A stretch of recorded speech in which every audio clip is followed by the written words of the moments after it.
Hello. Today I'm at the Greensburg Church of the Brethren, and I have the privilege of sitting with Pastor Stephen Parfitt. Very nice to meet you, Nice Brother to meet Steve. you, sir. Yes, thank you for allowing me this few moments of your time. Now, right away, before we forget, what is the physical address of this building? 554 Stanton Street, Greensburg. And for more information on that, you can go to our website, gbgcob.org.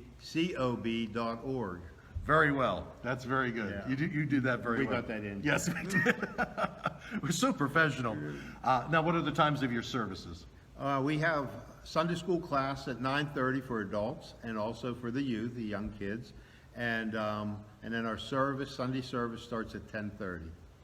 Now, you were telling me before we turned on the camera, you've been here 3.5 years, so you just got your feet wet when that whole pandemic stuff happened. Oh, yeah. How Yep. was that to not even be here a full year and have Yeah. to close down and Just- make adjustments? Just being in the ministry that very short time, and now I got to go through a pandemic, I'm thinking, what am I going to do? But the Lord had led me, and it went out pretty good. About the best you could during that pandemic. Yeah, I don't know, we had no handbook on how to handle those Correct. things, and Yep. if we survived it, then we did well. Yep, and especially with absolutely. God's leading. Yeah, it was so scary. I mean, you didn't know if you were going to get through it or how long it would be or what was going on. You really didn't know. And it was Right. a lot of misinformation, but hopefully we'll never have to go through that again. Yeah. So tell me, you've been here 3.5 years. This is your first pastorate. Yes. You said you were in production? I was production manager for 25 years before I started preaching here. That's tremendous. That's terrific. I'm glad you answered that call. Yeah. So what was the call? What was on your heart that told you you need to make a career change and you need to become a pastor? Well, first, I never even thought about being a pastor until 2016. I gave my testimony. And when I came down, Pastor Harrison Smith, he's 96 now, by the way, but he says, you got a gift. You need to go into the ministry. And I said, well, I'll think about it. But in the back of my head, I'm laughing, thinking, there's no way. And then short time after that, I said, yeah, I'll go in the ministry. And then next thing I know, I'm in ministry classes for the next 3 years. And I wasn't even thinking about, I was bouncing around the churches preaching. And then opening came up here. And we were attending here. And they said, you want to be our pastor? That's terrific. I'm glad. I'm sure, I'm sure it's working out very well It's- for both, it's for both your great. congregation and for you. Yeah, it's been a blessing. I wouldn't trade it for the world. Amen. That's always nice to hear. Now, you were telling me you have a few ministries here. It's a little early because it's only February right now, but sometime in May to the end of summer, you have services on the lawn? Service on the lawn. Now, what is yeah. that about? We just go outside here at 7 p.m. on a Wednesday night, and people can bring chairs or blankets. Even the neighborhood comes. They sit on their porches and they listen to a service or choir sing. It's very informal, so anyone's allowed to come join us. And we started that because of the pandemic, and it was just a wonderful thing, so we continued to let it grow. And we do that every spring now.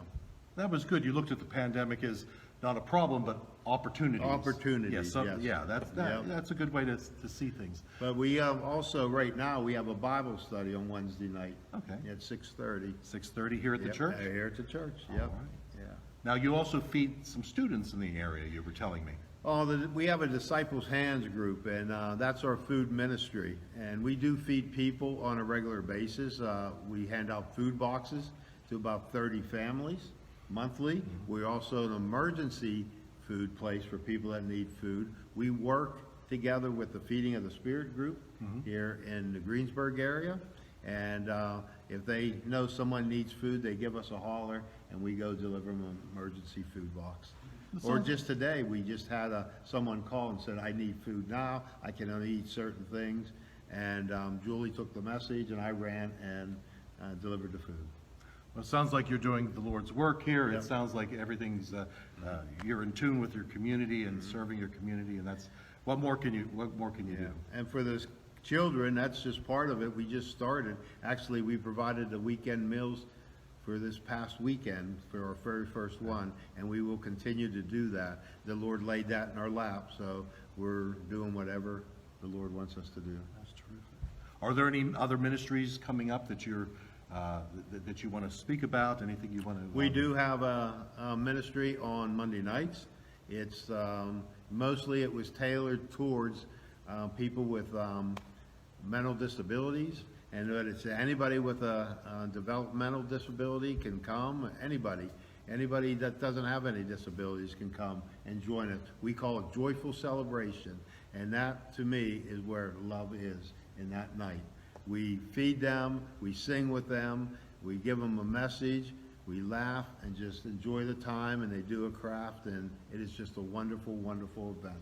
That's terrific. You don't do all that yourself, I'm sure. You have helpers. I have helpers here who are just amazing. I have no Just doubt. amazing.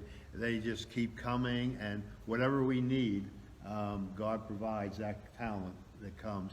And the best part about this group, the Disciples' Hands, we do homemade soup sales, we do spaghetti dinners, we do car washes, we do many different things, and there's not one argument, one complaint, not one grumble. So if something needs done, they just do it. Sounds like you have it all figured out. Well, I don't, but Or at least God does. God has his Yeah. hand on blessing Yep. upon you. But there are still challenges in the church. Maybe, I mean, you sounds like you're very blessed here, but I'm sure there's still challenges for churches out there and Christians out there. What do you think are the biggest challenges we have in 2023? The biggest challenge to me is, and I've been telling a lot of people, the challenge is the people inside the church and getting them to go outside the church. That's, I'm sure. Right now is probably the most time where you've had many souls that could be won to Christ. Right. There's a lot of people living in darkness, and a lot of people never heard of the gospel, and it's an opportunity. But we can't do it just sitting here on Sunday mornings. And the people got to take it outside and go to the communities and go where they need help. I've been around a while, and it just seems to me it's become more and more apparent there are people out there who've never even been inside a church. Right. And I often wonder when they drive by what they think goes on in here. And I think that one of the scariest things is just coming through that door. Just come through that door, and once you make that step over that threshold, you'll be welcome and fine. And Yeah. now, if I were to show up here on a Sunday morning, what could I expect? Are you contemporary? Are you traditional? Are you lighthearted? Are you more worshipful? Describe yourself. We're more traditional. We do sing some praise songs in there. We're more traditional for the worship service. It is lighthearted. You don't have to dress in a suit, and women don't have to dress in a dress to come. Right. You know, come as you are. We'll just be happy that you're here. That's terrific. Is there anything you want to add as we come to the end of the video? How about an encouraging word to get people to back into church? Some have taken the pandemic and used that as an excuse not to return. Maybe you could give us all an encouraging word. Well, you know, I can tell you one thing. There's two sides. There's a wall the side where God's at. There's a wall where some people are, you know, and that wall separates them. I can tell you, I've been on that other side of the wall far too long. Now I'm on this side with God, walking with Him in this life, and it's so much better. Amen. So much better. I couldn't have said that better myself. Hey, thank you so much for your time. This has been a pleasure. Yeah, my pleasure too. It was nice meeting you, nice meeting chatting you. with you, and I'll be praying for your ministries. It sounds like Thank you. sounds like you're doing very, very well. Well, thank you. Well, God has blessed us, and He's continuing to do it. Until next time, God bless. God bless.